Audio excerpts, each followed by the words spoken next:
এই ভাই দাঁড়ান, আপনি কোথায় যাচ্ছেন? কেন ভাই? নামাজ পড়তে যাচ্ছি। নামাজ পড়তে যাচ্ছেন? আপনি আহলে হাদিস না হানাফি? আপনি কোন মাযহাবের? আমি যেই মাযহাবেরই হই না কেন, আমি মসজিদে নামাজ পড়তে যাব না? না না, দেখতে পারছেন না এখানে স্পষ্টভাবে লেখা আছে আহলে হাদিস জামে মসজিদ। এখানে আহলে হাদিস আর অন্য মাযহাবের নামাজ পড়া নিষেধ। তার মানে সেদিন ওই পাগলটা ঠিকই বলছিল। কোন পাগল? কি বলছিল? ভাই সেদিন কবরস্থানে তুমি কি উহাবি? না। তুমি কি হানাফি? না।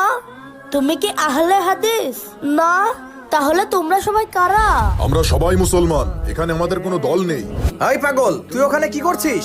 দুনিয়ার সবাই মিথ্যা কথা বলে, কবরে তো কোনো দলই নেই।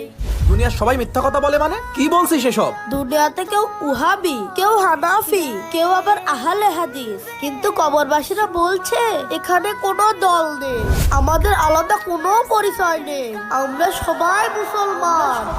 আল্লাহ আমাদের সঠিক বুঝ দান করুন, আমিন।